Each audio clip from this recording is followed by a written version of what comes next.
नमस्कार साथियों, selection academy bye गगन sir में आप सभी का स्वागत है। आज हम हिंदी की तीसरी क्लास लेने जा रहे हैं। देखो, कल की क्लास में पढ़ाया गया था हमने कि व्यंजन के कितने भेद होते हैं। तो व्यंजन के 3 भेद होते हैं। व्यंजन के मुख्य रूप से 3 भेद होते हैं। एक होता है स्पर्शी व्यंजन, और एक होता है अंतस्थ व्यंजन, और एक होता है संघर्षी व्यंजन। स्पर्शी व्यंजन को ही वर्गीय व्यंजन और उदित वर्ग के नाम से जानते थे। इनकी संख्या का से लेकर माँ तक थी, 25 वर्ण थे। और अंतस्थ व्यंजन जो थे, हमने बताया था अंत का मतलब होता है बीच में, स्थ का मतलब होता है स्थित। जो बीच में स्थित होते हैं उन्हीं को हम अंतस्थ व्यंजन कहते हैं। इनकी संख्या 4 थी, य व र ला। इसी में हमने बताया था, इसी कड़ी में, कि जो अंतस्थ व्यंजन हैं ये 4 होते हैं। इनमें अर्धस्वर की श्रेणी में कौन कौन से व्यंजन आते हैं? तो अर्धस्वर की श्रेणी में 2 व्यंजन आते हैं, या और वा। हमने बताया होगा आपको कि या को हमेशा इया पढ़ो और वा को उआ पढ़ो। 2 जो व्यंजन हैं ये अर्धस्वर कहे जाते हैं।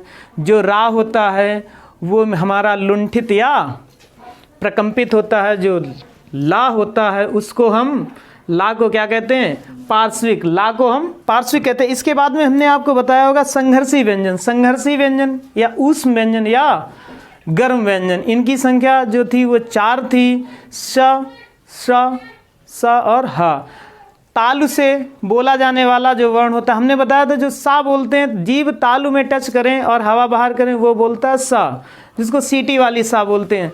और जब जीभ मोड़ कर और हवा बाहर करते हैं तो होती है मूर्धन्य सा, जिसको खटकोण वाली सा बोलते हैं। और सपेरा वाली सा जो सा होता है, ये कैसे बोला जाता, कैसे उच्चारित होता है?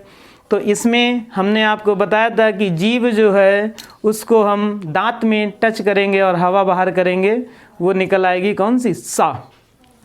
इसके बाद में हा। हा जो है कंठ वर्ण होता है, हमने बताया था आपको। और हा जो है काकल वर्ण है। कौन सा है? काकल वर्ण है। इसी को हम स्वर यंत्र मूर्ध के नाम से भी जानते हैं। इसके बाद में आपको हमने संयुक्ताक्षर बताए थे। संयुक्ताक्षरों की जो संख्या होती है वो 4 होती है, छ, त्र, ज्ञ और स्रा। ये किन किन वर्णों से मिलकर बने ये बता दिया था हमने आपको। इसके बाद में इसी में एक क्वेश्चन था कि हिंदी वर्णमाला,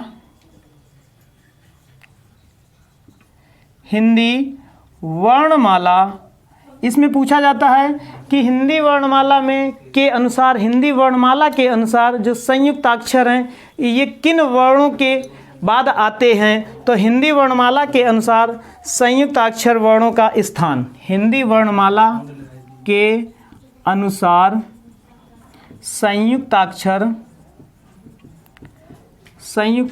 वर्णों का स्थान, हिंदी वर्णमाला के अनुसार संयुक्ताक्षर वर्णों का जो स्थान होता है वो क्या होता है? देखो, जो छा छत्री है ये हमेशा आधे का और शा से मिलकर बनता है। तो का वर्ग में ही जो का वर्ग है, का वर्ग से बनने वाला जो वर्ण होगा वो का के ही बाद आएगा। और जो छ, इसके बाद में हमने बताया था त्र, ज्ञ और स्र। इन्हीं को देखना, ये जो त्र है ये आधे ता और रा से मिलकर बनता है। जो ज्ञानी है ये आधे ज और इया से मिलकर बनता है। जो स्र है ये सीटी वाली सा और रा से मिलकर बनता था। तो हमने आपको बताया का के बाद में कौन सा वर्ण आएगा? का के ठीक बाद, का के ठीक बाद कौन सा वर्ण आएगा? छ। का के ठीक बाद छ आएगा। और ता के ठीक बाद कौन सा आएगा? तो त्र आएगा। ता के ठीक बाद कौन सा आएगा? त्र आएगा। जा के ठीक बाद कौन सा आएगा? ज्ञ आएगा। और इसके बाद में शा के ठीक बाद कौन सा आना चाहिए वर्ण? स्रा। यही पूछा गया है कि हिंदी वर्णमाला के अनुसार संयुक्ताक्षर वर्णों का स्थान, हिंदी वर्णमाला के अनुसार संयुक्ताक्षर वर्णों का जो स्थान है, तो का के बाद कौन आता है? छ आता है। या प्रश्न पूछ देगा कि छ के पहले कौन सा वर्ण होगा? तो का होगा। त्रा के पहले कौन होगा? ता होगा। या कह देगा कि ता के बाद में कौन सा होगा? तो त्रा होगा। जा के बाद कौन सा होगा? ज्या होगा। सा के बाद कौन सा होगा? स्रा होगा। इतनी चीज़ हमने आपको बताई थी। इसके बाद में आज आपको हम बता रहे हैं संयुक्त व्यंजन या संयोग वर्ण। कौन से? संयुक्त व्यंजन या संयोग वर्ण। देखो संयुक्त व्यंजन कौन होते हैं? किन्हीं दो व्यंजन वर्णों के बीच में, किन्हीं दो व्यंजन वर्णों के बीच में अगर स्वर ना आए, किन्हीं दो व्यंजन वर्णों के बीच में, हमने आपको बताया संयुक्त व्यंजन, संयुक्त व्यंजन या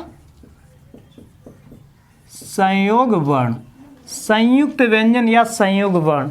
तो भैया संयुक्त व्यंजन या संयोग वर्ण कहते किसे हैं? तो देखो किन्हीं दो व्यंजन वर्णों के बीच में, किन्हीं दो व्यंजन वर्णों के बीच में अगर क्या ना आए, स्वर ना दिया गया हो, किन्हीं दो व्यंजन वर्णों के बीच में स्वर ना हो, तो उसे कौन सा व्यंजन कहते हैं? संयुक्त व्यंजन या संयोग वर्ण। एग्जाम्पल जैसे देखो कौन से होते हैं? जैसे हमारा दिल्ली है, दिल्ली का जब हम वर्ण विच्छेद करेंगे, तो जब वर्ण विच्छेद करेंगे, दा में कौन सा स्वर है? ई। ला में कौन सा? इस ला में कोई स्वर नहीं है, और इस ला में कौन सा स्वर है? बड़ी ई। कौन सा है? बड़ी ई। इस ला में बड़ी ई है। अब हमने एक चीज़ देखी, इन दो व्यंजन के बीच में, इन दो व्यंजन वर्णों के बीच में क्या स्वर दिया गया है? तो इन दोनों व्यंजनों के बीच में स्वर नहीं है। तो ये हमारा किसका एग्जाम्पल हो गया? संयोग वर्ण या संयुक्त व्यंजन का। इसी प्रकार से जैसे दूसरा है एग्जाम्पल उत्साह, उत्साह। अब इसका जब वर्ण विच्छेद करोगे तो ऊ तो स्वर है और ता में कोई स्वर है? नहीं है। इस सा में कौन सा स्वर है? बड़ा आ। और हा में कौन सा स्वर है? आ। देखो इन दोनों व्यंजन के बीच में, इन दोनों व्यंजन वर्णों के बीच में क्या स्वर दिया गया है? तो नहीं दिया गया है। तो ये कैसा, ये किसका एग्जाम्पल हो जाएगा? संयुक्त व्यंजन या संयोग वर्ण का। प्रश्न पूछता है कि संयुक्त व्यंजन या संयोग वर्ण होते कितने प्रकार के हैं? तो देखो भैया इतनी चीज़ आ गई। अच्छा, संयुक्त व्यंजन या संयोग वर्ण जो होते हैं वो दो प्रकार के होते हैं। कितने प्रकार के? दो प्रकार के होते हैं। कौन कौन से? देखो एक होता है जब किन्हीं दो व्यंजन के बीच में, किन्हीं दो व्यंजन वर्णों के बीच में अगर स्वर ना दिया जाए, किन्हीं दो व्यंजन वर्णों के बीच में स्वर ना दिया जाए और दोनों व्यंजन कैसे हों? समान। दोनों व्यंजन कैसे हों? दोनों व्यंजन समान हों, तो वहाँ पर कौन सा व्यंजन कहलाएगा? वहाँ पर कौन सा व्यंजन कहलाएगा? द्वित्व व्यंजन। कौन सा व्यंजन? द्वित्व व्यंजन। कौन सा व्यंजन कहलाएगा? द्वित्व व्यंजन कहलाता है। अगर किन्हीं दो व्यंजन वर्णों के बीच में, किन्हीं दो व्यंजन वर्णों के बीच में स्वर ना हो और दोनों व्यंजन हमारे कैसे हों? दोनों व्यंजन असमान हों। कैसे हों? असमान हों, तो वह व्यंजन कौन सा कहलाएगा? वह व्यंजन कहलाता है संप्रक्त व्यंजन। कौन सा? संप्रक्त व्यंजन। कौन सा व्यंजन कहलाता है? संप्रक्त व्यंजन। अच्छा, द्वित्व व्यंजन को जो एग्जाम्पल हैं वो कौन से हैं? द्वित्व व्यंजन के जो एग्जाम्पल हैं वे कौन से हैं? देखो द्वित्व व्यंजन का जो एग्जाम्पल है, दोनों व्यंजन कैसे होने चाहिए? समान होने चाहिए। दोनों व्यंजन कैसे होने चाहिए? समान होने चाहिए। तो एग्जाम्पल जो है वो कौन सा? जैसे इसका पहले एक एग्जाम्पल हमने आपको बताया था, दिल्ली। दिल्ली। अच्छा, जो दिल्ली है, दिल्ली में जब वर्ण विच्छेद हमने कराया तो ये ला और ला इनके बीच में स्वर था? नहीं था। तो ये कैसे व्यंजन कहलाएंगे? द्वित्व व्यंजन। जैसे लल्लन, जैसे लल्लन। लल्लन जो है ये दोनों व्यंजन समान हैं, लेकिन इनके बीच में स्वर तो है नहीं, तो कौन से व्यंजन कहलाएंगे? द्वित्व व्यंजन कहलाएंगे। ऐसे इसके जो एग्जाम्पल हैं वो हैं जैसे उत्कर्ष। उत्कर्ष, ता और का ये दोनों व्यंजन हैं और दोनों व्यंजन के बीच में स्वर है? नहीं है। अगर स्वर नहीं है तो कैसा व्यंजन कहलाएगा? संप्रक्त व्यंजन, क्योंकि दोनों व्यंजन कैसे हैं? असमान है। इसी जगह पर जैसे सत्यम। सत्यम जो है ता और या, दोनों व्यंजन के बीच में क्या स्वर दिया गया है? नहीं दिया गया है, स्वर नहीं दिया गया है, दोनों व्यंजन असमान है, तो कैसे कहलाएंगे? संपृक्त व्यंजन कहलाएंगे। कैसे कहलाएंगे? संपृक्त व्यंजन कहलाएंगे। अच्छा, इसके बाद में देखो, अब आपको ये समझ में आ गया कि संयोग वर्ण या संयुक्त व्यंजन कहते किसे हैं? किन्हीं दो व्यंजन के बीच में अगर स्वर ना हो तो उन्हें संयोग वर्ण या संयुक्त व्यंजन कहते हैं। ये कितने प्रकार के होते हैं? तो ये भैया 2 प्रकार के होते हैं। कौन कौन से?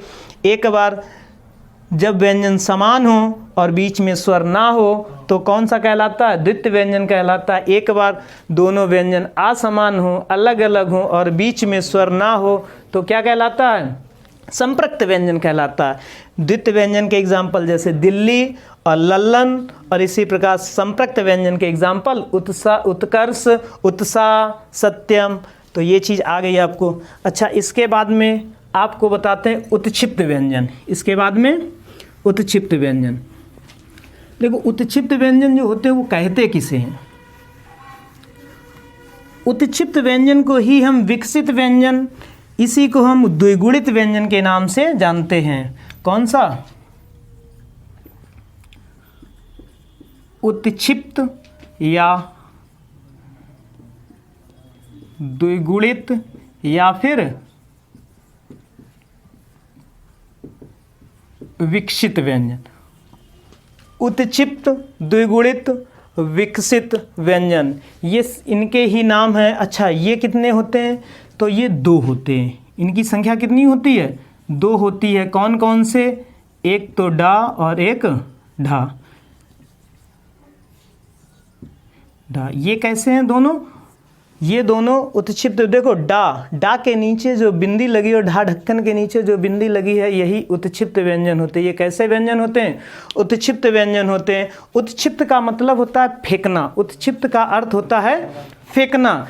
किसी को फेंकना ही उत्क्षिप्त कहलाता है। इनका उच्चारण कैसे होता है? किन्हीं व्यंजन का, किसी भी व्यंजन का उच्चारण करते समय, अगर हम किसी व्यंजन का उच्चारण कर रहे हैं और उच्चारण करते समय जीभ जो है झटके से ऊपर उठे, जीभ झटके से ऊपर उठेगी तो कौन से व्यंजन निकलेंगे? उत्क्षिप्त या द्विगुणित व्यंजन है। जैसे ड़ा ढा ढा, जैसे ड़ा ढा है।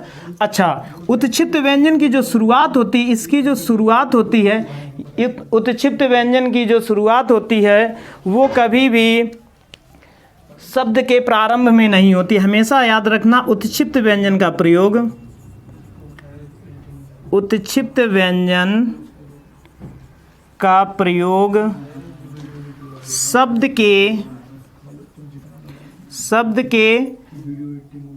शब्द के प्रारंभ में नहीं होती है। उत्क्षिप्त व्यंजन का प्रयोग कहाँ नहीं करते हैं? शब्द के प्रारंभ में नहीं करते हैं। तो कहाँ करते हैं? शब्द के बीच में या फिर शब्द के अंत में उत्क्षिप्त व्यंजन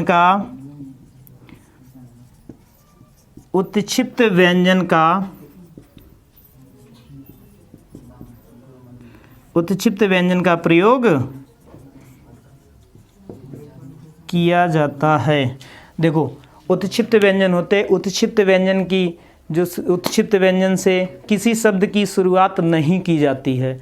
तो कहाँ से उत्क्षिप्त व्यंजन का फिर प्रयोग कहाँ किया जाता है? उत्क्षिप्त व्यंजन का प्रयोग शब्द के प्रारंभ में, शब्द के बीच में और या फिर शब्द के अंत में किया जाता है, लेकिन प्रारंभ में नहीं किया जाता है। तो उत्क्षिप्त व्यंजन आपको आ गए। अब इसके बाद में आपको बताते हैं अयोगवाह। अयोगवाह कितने होते हैं? तो हिंदी जगत में अयोगवाह की 2 संख्या होती है और संस्कृत जगत में अयोगवाह की संख्या 4 होती है। तो देखो, 2 कौन कौन से होते हैं? अयोगवाह जो होते हैं वो 2 होते हैं। 2 कौन कौन से होते हैं? एक होता है अनुस्वार और एक होता है विसर्ग। एक होता है अनुस्वार और एक होता है विसर्ग। अनुस्वार को अंग से जानते हैं और विसर्ग को आहा के नाम से जाना जाता है। जैसे अयोगवाह, अयोगवाह, अयोगवाह की की संख्या कितनी होती है? 2 होती है। अयोग्यवाह कितने होते हैं? 2 होते हैं। कौन कौन से होते हैं? एक होता है अनुस्वार और दूसरा होता है विसर्ग। जो अनुस्वार होता है उसको हम अंग कहते हैं और जो विसर्ग होता है उसको हम आहा कहते हैं। जो अनुस्वार होता है उसको अंग और जो विसर्ग होता है उसको आहा कहते हैं। अच्छा, इसके बाद में अगर ये पूछ दे कि अयोग्यवाह कहते किसे हैं, अयोग्यवाह कहते किसे हैं, तो देखो भैया, ऐसे वर्ण जिनकी गणना,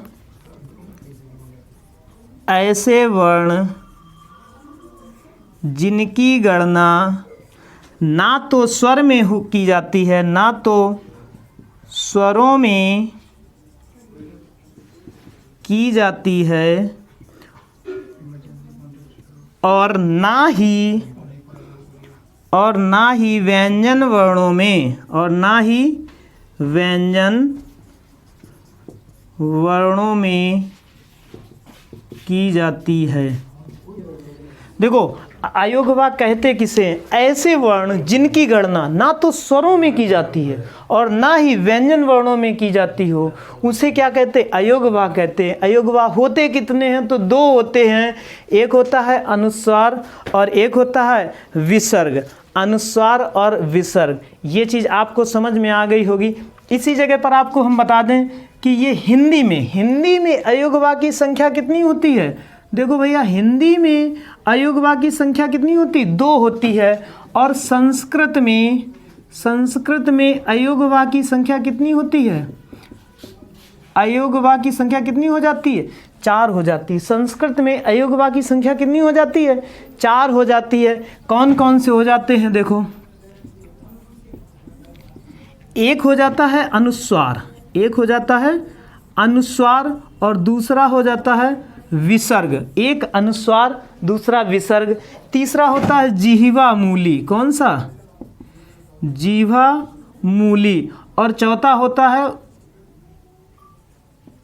उपधमानीय। चौथा कौन सा होता है?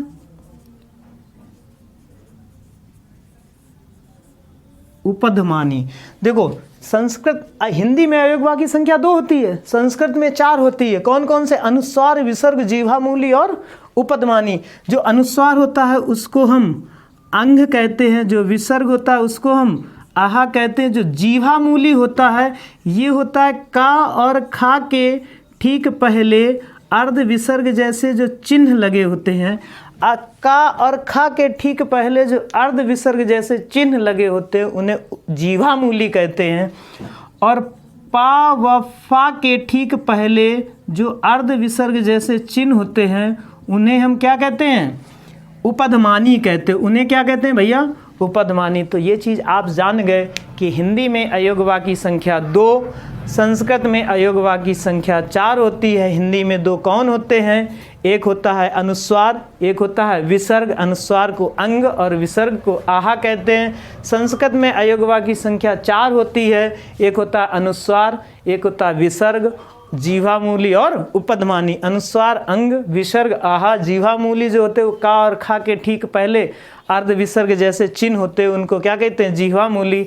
और पा और फा के ठीक पहले जो अर्ध विसर्ग जैसे चिन्ह होते हैं उनको क्या कहते हैं? उपधमानी कहते हैं। अयोग्यवाह की परिभाषा क्या होती है? ऐसे वर्ण जिनकी गणना ना तो स्वरों में की जाए और ना ही व्यंजन वर्णों में की जाए, उन्हें क्या कहेंगे? उन्हें हम अयोग्यवाह के नाम से जानते हैं। अच्छा, आगे देखो, आगे आपको बताता है कि अयोग्यवाह जो अनुस्वार होता है वर्ग के, देखो वर्ग के 5वें अक्षर होते हैं, वर्ग के 5वें अक्षरों को जो बदला रूप होता है, यहीं पर देख लो, जो वर्ग के 5वें अक्षर होते हैं, वर्ग के 5वें अक्षर का बदला रूप, वर्ग के 5वें अक्षर का बदला रूप क्या कहलाता है? अनुस्वार कहलाता है। क्या कहलाता है? अनुस्वार। वर्ग के 5वें अक्षरों का जो बदला रूप होता है वो क्या कहलाता है? अनुस्वार कहलाता है। और जो पांचवें अक्षर होते हैं वो होते कौन कौन से हैं? पांचवें अक्षर जो होते हैं वो यही तो होते हैं भैया, य, ड़, न, म। जो 5 नाक से बोले जाते हैं उन्हीं को हम अनुस्वार भी कहते हैं। इन्हीं को हम नासिक वर्ण भी बोलते हैं। कौन से? नासिक वर्ण। और इनका उच्चारण स्थान नासिका से होता है। कहाँ से होता है? नासिका से होता है। इनको हम बोल सकते हैं यमंगणनम। एक सूत्र होता है संस्कृत में, यमंगणनम नामम नासिका च। वो क्या होते हैं? वर्ग के 5वें अक्षर होते हैं, इनका उच्चारण स्थान नासिका से होता है और ये नासिक वर्ण कहलाते हैं। इन्हीं का जो बदला रूप है वो क्या कहलाता है?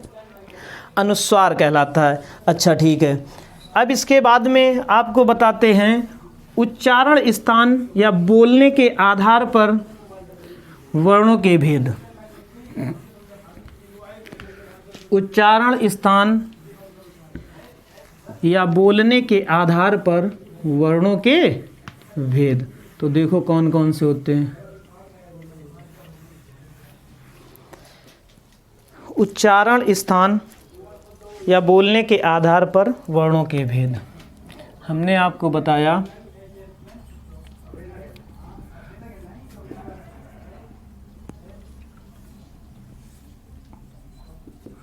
उच्चारण स्थान या बोलने के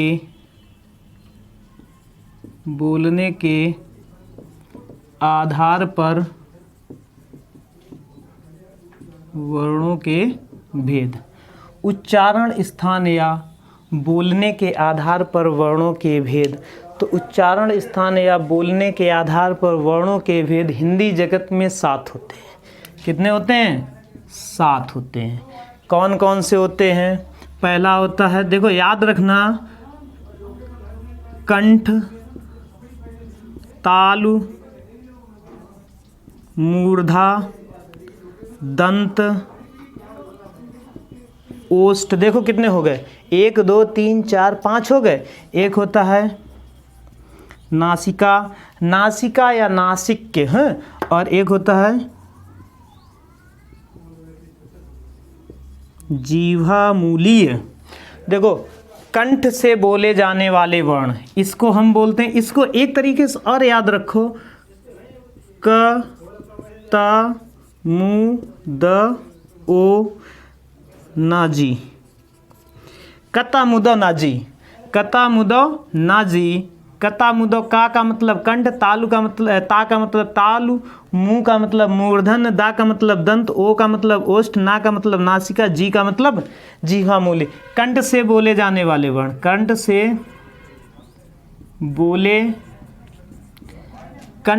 बोले जाने वाले वर्ण, कंठ से बोले जाने वाले वर्ण।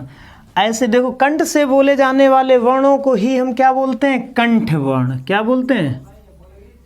क्या बोलते हैं? कंठ वर्ण। कंठ वर्ग, कंठ वर्ग या कंठ वर्ण, बात एक ही है। कंठ वर्ग या कंठ वर्ण, ठीक है, कंठ वर्ण लिख लो। इसके बाद तालु से बोले जाने वाले कौन से होते हैं? तालव्य, तालव्य वर्ण। कौन से? तालव्य वर्ण। और मूर्धा से बोले जाने वाले वर्ण कौन से होते हैं? मूर्धन्य वर्ण। कौन से? मूर्धन्य वर्ण। दंत से बोले जाने वाले दंत्य होते हैं। कौन से होते हैं? दंत्य वर्ण। अच्छा, ओष्ठ से बोले जाने वाले वर्णों क्या कहते हैं? ओष्ठ वर्ण, ओष्ठ वर्ण। अब देखो नासिका से जो बोले जाते हैं उनको बोलते हैं नासिक्य वर्ण। कौन से? नासिक्य वर्ण। इसके बाद में जीवामूली, जीवामूली से बोले जाने वाले इनको बोलते हैं जीवामूलीयस्य वर्ण।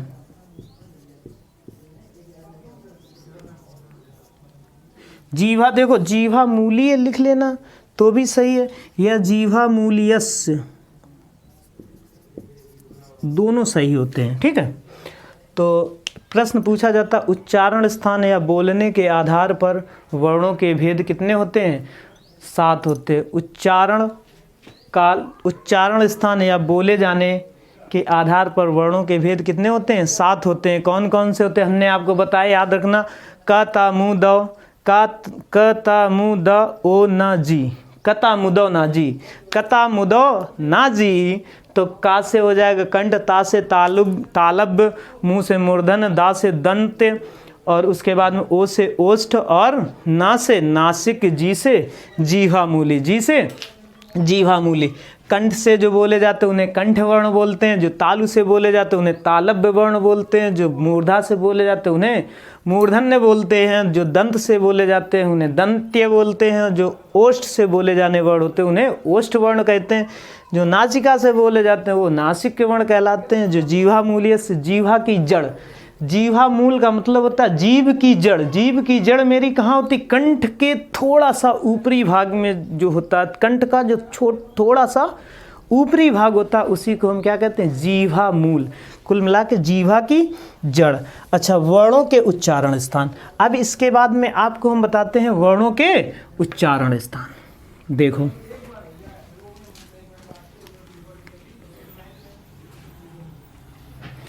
वर्णों के उच्चारण स्थान कितने होते हैं? तो वर्णों के उच्चारण स्थान 5 होते हैं। वर्णों के उच्चारण स्थान कितने होते हैं? 5 होते हैं। कौन कौन से होते हैं? देखो, वर्णों के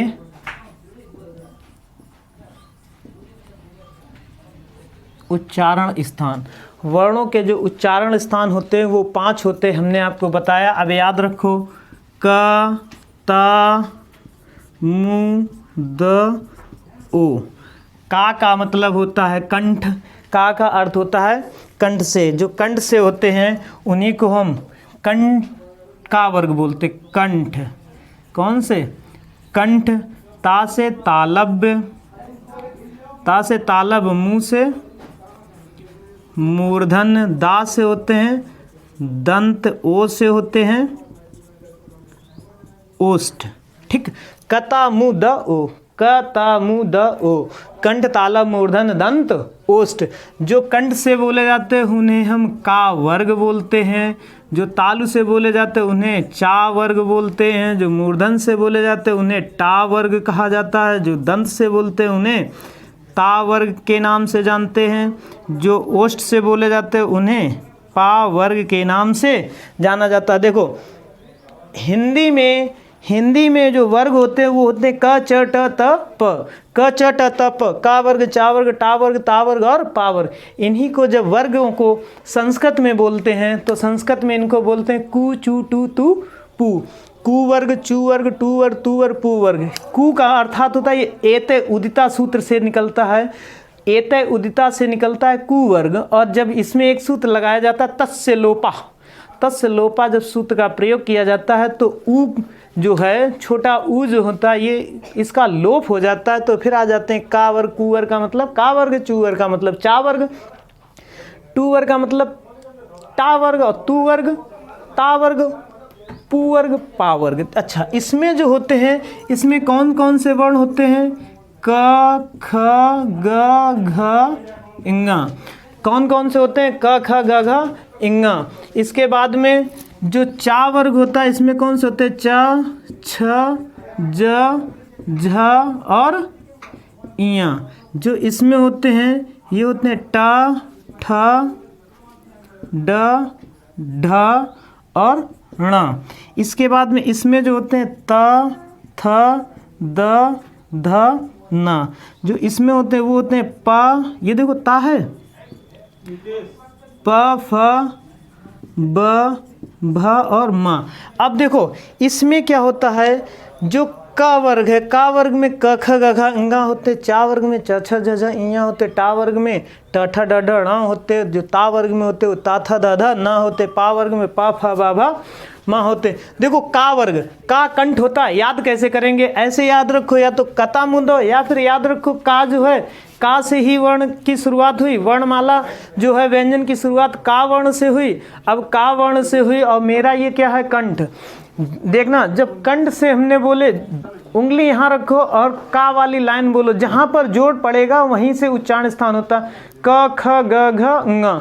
का वर्ग बोलने के लिए कंठ पर जोड़ पड़ता है, और जब कंठ से आगे आए तो हमें क्या मिलता है? तालु मिलता है, जिसे हम लोग गाँव की भाषा में तरुआ बोलते हैं। गांव की भाषा में तरुआ बोलते हैं, उसी को तालु कहते हैं। जब कंठ के आगे आए तो तालु मिला, और तालु के बाद में जब तालु जब आया तो किसी भी वर्णों का उच्चारण करते समय जीभ तालु को टच करो और हवा बाहर करो तो कौन से वर्ण निकलेंगे? चा वर्ग निकलेंगे। चा, छा, जा, झा, इया बोल के देखो, बड़े आराम से याद हो जाएंगे। तालु के आगे आए तो हमें क्या मिली? जीभ। जीभ क्या करती है? जब जीभ मुड़ने लगती, किन्हीं व्यंजन वर्णों का उच्चारण करते समय जीभ मुड़ जाए, वो कौन से वर्ण होते हैं? टा वर्ग के होते हैं, जैसे टा, ठा, डा, ढा, ड़ा। जीभ के जब आगे आए तो हमें क्या मिले? दांत। और दांत से ही क्या बनता है? दंत। दांत से ही दंत बनता है। तो अब ता वर्ग, दंत को ता वर्ग बोलते हैं। ता वर्ग में क्या होता है? किसी का उच्चारण करते समय किसी वर्णों का जीभ अगर दांत में टच करो और हवा बाहर करो तो कौन सी लाइन निकलती? ता वर्ग। ता, था, दा, धा ना। इसके जब दांत के बाद आए तो हमें क्या मिले? ओष्ठ। और ओष्ठ से ही होता है ओष्ठ वर्ण। और ता के आगे आए तो कौन मिला? पा वर्ग। किसी भी व्यंजन वर्णों का उच्चारण करते समय जीभ ओष्ठ जो है मेरे आपस में क्रिया कर जाएं, उन्हें क्या कहेंगे? ओष्ठ वर्ण कहेंगे। जैसे देखो, पा, फा, बा, भा, मा। पा, फा, बा, भा, मा। पा, फा, बा, भा, मा। अच्छा, ठीक। अब देखो, ये वाले जो होते हैं ये वर्ग के पहले अक्षर हैं, वर्ग के पहले अक्षर हैं, वर्ग के दूसरे अक्षर, वर्ग के तीसरे, और ये चौथे, और ये पांचवें अक्षर। वर्ग के पहले अक्षर कौन कौन से हैं? क, च, ट, त, प। दूसरे अक्षर कौन से हैं? ख, छ, ठ, थ, फ। दूसरे कौन से? ख, छ, ठ, थ, फ। तीसरे अक्षर कौन से हैं? ग, ज, ड़, द, ब। ग, ज, ड़, द, ब। चौथे अक्षर जो हैं वो कौन से हैं? घ, झ, ड़, ध, भ। घ, झ, ड़, ध, भ। और जो पांचवें अक्षर हैं ये कौन से हैं? यमंगणनम। या, ण, न, म। ये देखो, ये नाक से बोले जाते हैं, और इन्हीं को हम किस नाम से जानते हैं? इन्हीं को हम नासिक के व्यंजन के नाम से जानते हैं। किसके नाम से? नासिक के वर्ण या नासिक के व्यंजन के नाम से जाना जाता है। इनका प्रयोग कहाँ से होता है? नासिका से होता है। इनका प्रयोग कहाँ से होता है? नासिका से होता है। इतनी चीज़ आ गई समझ में। अच्छा, अब आपको बताते हैं अंतस्थ। देखो, इसके बाद में आपको बताते हैं अंतस्थ। अंतस्थ के उच्चारण स्थान और संघर्षी के उच्चारण स्थान। देखो, अंतस्थ व्यंजन, अंतस्थ व्यंजन और संघर्षी व्यंजन, संघर्षी व्यंजन। इसमें देखो, हमें याद है, इसको याद रखो, या, र, ला, वा। इसको याद रखो, स,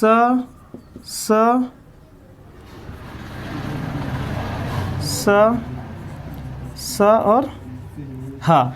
अब देखो, इसमें याद रखो तामुद। यहाँ पर लिखो तामुद।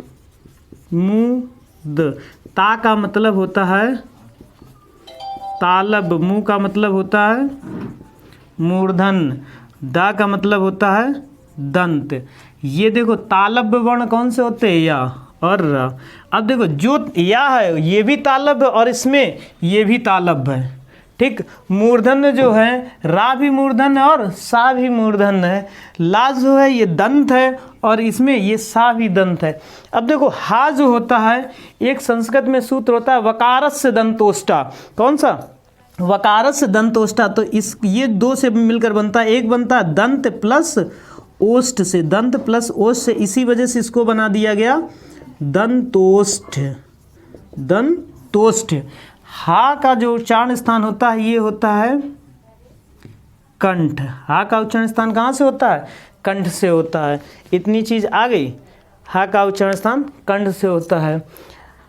अच्छा, इसके बाद में देखो, अब आपको बताते हैं हम व्यंजनों के बता दिए, अब स्वर के उच्चारण स्थान, ठीक। स्वर के उच्चारण स्थान देखो, जो स्वर वर्णों के जो उच्चारण स्थान होते हैं वो कौन कौन से होते हैं?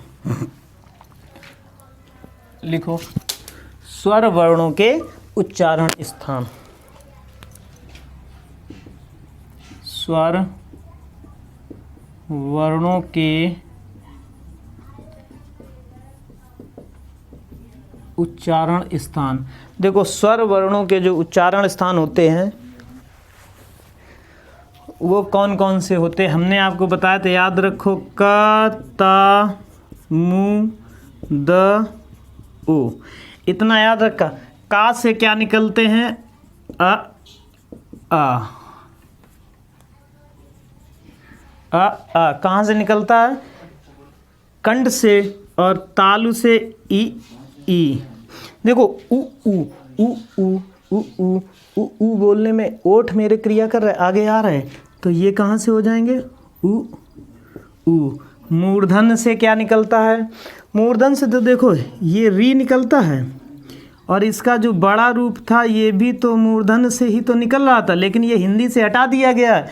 और जो दंत से था वो री निकलता था, लेकिन ये हिंदी से हटा दिया गया है। तो अब कौन से? आ का उच्चारण स्थान कंठ, ई का उच्चारण स्थान तालु, री का उच्चारण स्थान मूर्धन, ली का दंत, और उ का उच्चारण स्थान ओष्ठ से था। और इसके बाद में देखो बोलता है ए और ए। अच्छा एक चीज़ बताओ, ये किससे मिलकर बनते थे? ये आ प्लस ई से मिलकर बनते थे। आ का जो उच्चारण स्थान है वो क्या है? कंठ। आ का जो उच्चारण स्थान है वो क्या है? आ का उच्चारण स्थान कंठ है, कंठ। और ई का उच्चारण स्थान क्या है? तालु। ई का उच्चारण स्थान क्या है? तालु है। तो तालु दोनों मिला दो तो क्या बनेंगे? कंठ तालु। क्या बनेंगे?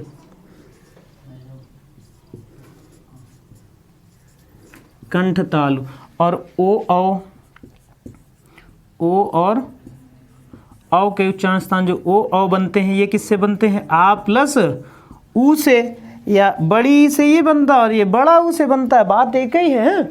अच्छा देखो इसके बाद में ये कहता आ कंठ का आ का उच्चारण स्थान कहाँ से होता है?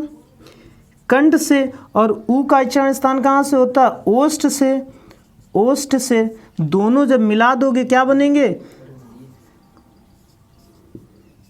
कंठोष्ठ। क्या बन जाएंगे? कंठोष्ठ। अब देखो यहीं पर संस्कृत में सूत्र होता ए दै तो कंठ तालु, ओ दो तो कंठोष्ठ। सूत्र होता है ए दै तो कंठ तालु, ओ दो तो कंठ तालु। ए दै तो कंठ तालु और ओ दो तो कंठोष्ठ। कंठोष्ठ। ए और ए का उच्चारण स्थान कंठ तालु, ओ और औ का उच्चारण स्थान कंठोष्ठ होता है। ए का उच्चारण स्थान कंठ तालु, ओ औ का उच्चारण स्थान कंठ तालु होता है। ओ औ का उच्चारण स्थान का क्या होता है? ए कंठ तालु और ओ औ कंठ ओष्ठ। देखो ए क्योंकि आ और ई से मिलकर बनता है। आ का कंठ होता है, ई का तालु होता है, दोनों क्या हो गए? कंठ तालु। आ का कंठ होता है और ऊ का ओष्ठ होता है, दोनों मिलकर कंठोष्ठ बन गए। यही आ का उच्चारण स्थान कंठ होता है, ई का तालु होता है, री का मूर्धन होता है, ऊ का उच्चारण स्थान ओष्ठ होता है। और आपको हमने बताया जो री का बड़ा रूप री है और ली है, इन दोनों को हिंदी से हटा दिया गया। कहाँ रखे गए? संस्कृत में। तो इस वजह से इनकी गणना यहाँ नहीं होती है। अब देखो इसके बाद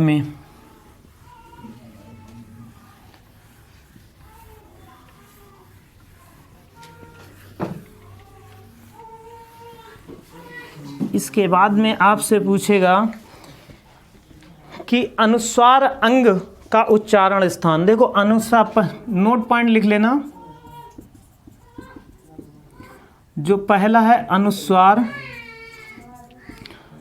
अनुस्वार अंग का जो उच्चारण स्थान है, अनुस्वार अंग का उच्चारण स्थान कहाँ होता है? नासिका होता है। क्या होता है? नासिका। देखो अनुस्वार अंग का उच्चारण स्थान कौन है? नासिका है। नासिका है।